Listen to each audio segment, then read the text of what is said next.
అందరికీ నమస్కారం. నేను శిరీష. ప్రస్తుతం మనతో పాటు ఉన్నారు ప్రముఖ ఆధ్యాత్మికవేత్త, జ్యోతిష్య పండితులు ప్రొఫెసర్ డాక్టర్ ముల్లపూడి సత్యనారాయణమూర్తి గారు. గురుగారితో మాట్లాడతాం. గురుగారు నమస్కారం. నమస్కారం మా శిరీష. గురుగారు, ముఖ్యంగా చూసుకుంటే ఫిబ్రవరి మాసంలో ధనుసు రాశి వారికి ఎలా ఉండబోతుందంటారు? ఎలాంటి జాగ్రత్తలు తీసుకోవచ్చు అంటారు? ముఖ్యంగా ఈ మాసంలో పంచగ్రహ కూటమి ఏర్పడుతుందంట. దీని ప్రభావం ధనుసు రాశి పైన ఎలా ఉంటుంది? విశేషంగా చూసుకుంటే శివరాత్రి కూడా వస్తుంది. సో ఓవరాల్గా ఈ మాసం అంతా ఎలా ఉంటుందంటారు ధనుసు రాశి వారికి? ధనుస్సు రాశి వారికి శివరాత్రి తర్వాత నుంచి ఇంక వీళ్ళు దూసుకొని వెళ్ళిపోవడం జరుగుతుంది. ఈ ధనుస్సు రాశి వారికి అందరికీ కూడా అర్ధాష్టమ శని జరుగుతున్నాడు. అర్ధాష్టమ శని అంటేనే హడాలి ఎవరికైనా సరే. కాబట్టి కష్టాలు పెడతాడేమో అనేటటువంటి భయం ఉంటుంది. కష్టాలు పెట్టడం కాదు, అవసరమైతే కాళ్ళు విరిచేస్తాడు శనిస్తుడు, అందులో డౌట్ లేదు. ఆదాయాలు పెంచి పడేస్తాడు. గురువు గ్రహము చక్కగా మీ జన్మరాశిని చూస్తోంది కాబట్టి ఫుల్ క్యాష్, ఫుల్ ఆలోచనలు, మంచి ఆలోచనలు, ఫుల్గా తల్లిదండ్రులతో ఎంజాయ్మెంట్ టైం, ఫుల్గా చుట్టాలకి సంక్రాంతికి వెళ్ళి వచ్చినట్టుగా చక్కగా చుట్టాలు బంధువులతో హనీమూన్లు, ఈ యొక్క ఊర్లు ఎక్స్కర్షన్లు వెళ్ళడం, ఇలా మొత్తం అంతా కూడా బ్రహ్మాండంగా ఉంటుంది. అండ్ ఈ రాశి వారికి అనుకున్న పనులకి అనుకున్నట్లు సాధించుకుంటూ వెళ్ళిపోతారు. నూతన వస్త్రాలు కొంటారు, కొత్త ఆభరణాలు కొంటారు, ఆ తర్వాత ఏది అనుకుంటే అది చేసుకెళ్ళిపోతారు. నూతన వాహనాలు, ఇది అది అని లేదు. ఒక్కటే ఏంటంటే వ్యాపారంలో కొంత మోసపోవాలి. గతంలో వ్యాపారంలో మోసపోయారు, మరి అటువంటి మోసం అంతా కూడా అప్పుడు పూడ్చుకునేటటువంటి ధోరణిలో వీళ్ళు వెళ్తూ ఉంటారనమాట. కాబట్టి ఈ రాశి వారికి అందరికి కూడా చాలామందికి శస్త్రచికిత్సలు పడేటటువంటి అవకాశాలు కనబడుతున్నాయి. బోన్స్కి సంబంధించినటువంటి ఆపరేషన్స్ జరగడానికి అవకాశాలు ఉన్నాయి. అందువలన ఈ రాశి వారంతా కూడా పాత ఇల్లు కొనడం, వాటిని మళ్ళీ రీమోడల్ చేయడం, బాగా అధికంగా అమ్మడం, ఈ రకంగా మొత్తం అంతా కూడా ఉంటుంది. విద్యార్థులను కనుక మనం తీసుకున్నట్లయితే విద్యార్థులు కూడా చాలా బాగా చదవడం జరుగుతుంది. అండ్ వాళ్ళకి కొత్త క్యాంపస్ ఇంటర్వ్యూల్లో సెలక్షన్స్ రావడం, ప్రభుత్వ ఉద్యోగ సంస్థల్లో రావడము, ఇలాంటివన్నీ కూడా జరుగుతాయి. గురుగారు, ముఖ్యంగా మరి ఉద్యోగ వ్యవస్థలో ఉన్న వారికి మాసం అంతా ఎలా ఉంటుందంటారు? ఉద్యోగాలు చేస్తున్నటువంటి వాళ్ళకి డిఏలు అరియర్స్లు ఇవన్నీ కూడా వచ్చేయడం జరుగుతాయి. ప్రమోషన్స్లో వీళ్ళకి రావడం జరుగుతాయి. ప్రమోషన్స్ ప్యానల్లోకి వెళ్తారు రానటువంటి వాళ్ళు. అండ్ ఈ రాశి వారికి అందరికీ కూడా మనము ఏ పని అనుకుంటే ఆ పని, ఇన్కమ్ ట్యాక్స్, కమర్షియల్ ట్యాక్స్, తర్వాత రెవెన్యూ, పోలీస్ డిపార్ట్మెంట్లో ఉన్నటువంటి ఉద్యోగస్తులందరికీ కూడా ప్రమోషన్స్ రావడానికి అవకాశాలు ఉంటాయి. ఆ విధంగా ఈ యొక్క ధనుసు రాశి వారికి అందరికీ కూడా మనం చూసినట్లయితే ఉన్నతాధికారిని అయినటువంటి వాళ్ళందరూ కూడా ఉన్నతాధికారులే, వాళ్ళ ఆఫీసర్లే, కానీ పాపం వాళ్ళు తెల్లవారితే వాళ్ళనే పట్టుకుంటారు. ఈ సైబర్ క్రైమ్ లాగా వాళ్ళ చేతిలోనే ఈ ఆఫీసర్స్ నష్టపోవడాలు, ఆఫీసర్స్ భార్యలు నష్టపోవడాలు, ఇలాంటివన్నీ కూడా జరుగుతాయి. నమ్మక ద్రోహం అనమాట. అంటే తెలియక పాపం వీళ్ళు ఆడతారు. ఈ విధంగా ఇదంతా నమ్మక ద్రోహం అంటారు. కోట్ల మీద చేసినటువంటి బిజినెస్, కోట్ల మీద బిజినెస్ చేసిన వాళ్ళు కూడా లాస్ అయిపోవడానికి అవకాశాలు ఉంటాయి. కాబట్టి ఏంటంటే నమ్మకం మీద వాళ్ళు కొనేస్తారు. ఈ రకంగా బిజినెస్ అనేటటువంటిది మంచిగా బ్రహ్మాండంగా ముందుకెళ్ళడం అనేటటువంటివి జరుగుతాయి. ప్రతి ఒక్కళ్ళకి కూడా ఇల్లు లేనటువంటి వాళ్ళు ఇల్లు కొంటారు, స్థలాలు లేనటువంటి వాళ్ళు స్థలాలు కొంటారు, వివాహాలు కానటువంటి వాళ్ళకి వివాహాలు అవుతాయి.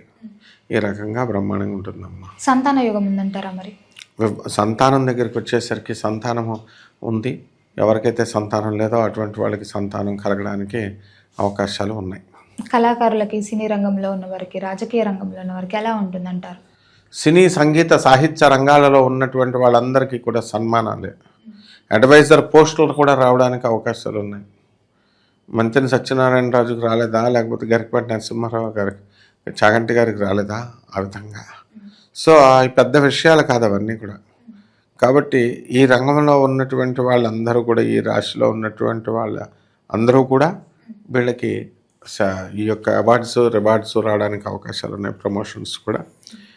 అండ్ బట్టల షాపులు, కిరాణా షాపులు, హోటల్ ఇండస్ట్రీ, అలాంటి బిజినెస్లు రన్ చేస్తున్నటువంటి వాళ్ళకి అందరికీ కూడా వీళ్ళకి కాస్త లాభాలు అనేటటువంటివి వస్తాయి ఎక్కువగా ఈ యొక్క దీంట్లో. సో స్పిరిచువల్గా వీళ్ళందరూ కూడా మారిపోవడానికి అవకాశాలు ఉంటాయి గతంలో జరిగినటువంటి నష్టాలను బట్టి.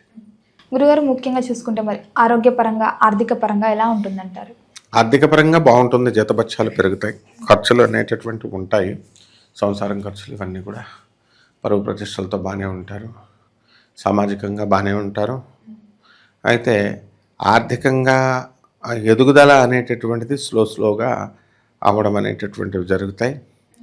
ప్రమోషన్స్ కూడా, వీడికి ఉద్యోగాలు చేస్తున్న వ్యాపారాలు కూడా మనం చూసుకున్నట్లయితే బాగుంటాయి. సోదరుల డెవలప్మెంట్ కూడా అధికంగా ఉంటుందన్నమాట. అసలు కష్టాలు లేవు.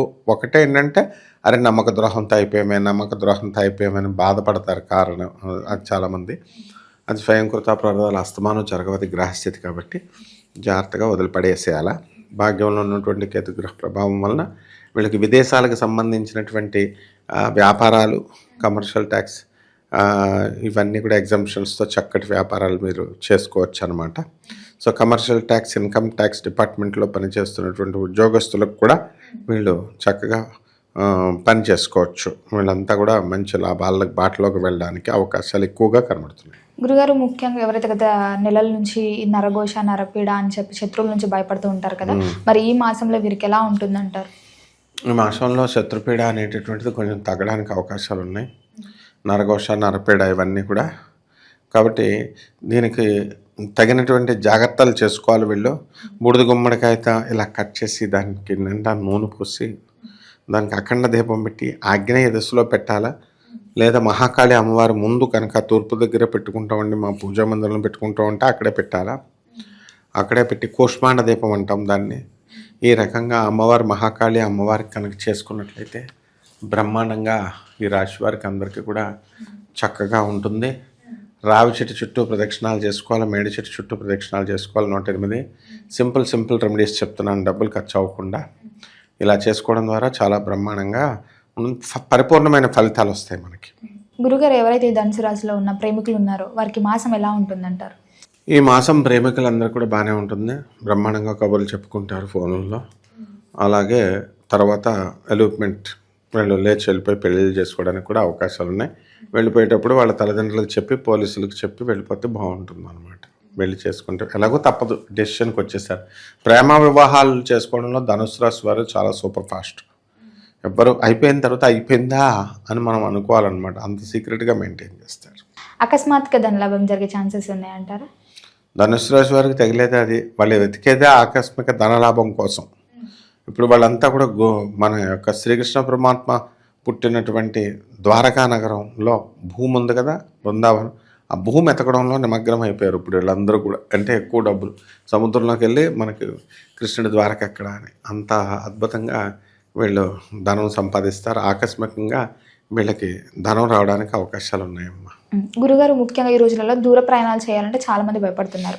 మరి ఈ ధనుసు రాశి వారు ఈ మాసంలో దూర ప్రయాణాలు చేయొచ్చు అంటారు? అష్టమి రోజున అనుకుంటారు, అష్టమి రోజున కూడా వెళ్ళొచ్చు. నవమ తిథి రోజున మాత్రం వెళ్ళకూడదు. మిగతా రోజుల్లో ఎక్కడికైనా సరే వెళ్ళి ప్రయాణం అంటే నార్మల్గా ఎప్పుడు నవమి తిథిన వెళ్ళకూడదు. మేము అష్టమి పర్వాలేదు. గురుగారు, మరి మొత్తం మీద ఈ మాసం అంతా బాగుండాలంటే ఏ దైవాన్ని పూజించమంటారు? ఎలాంటి పరిహారాలు చేసుకోవచ్చు అంటారు?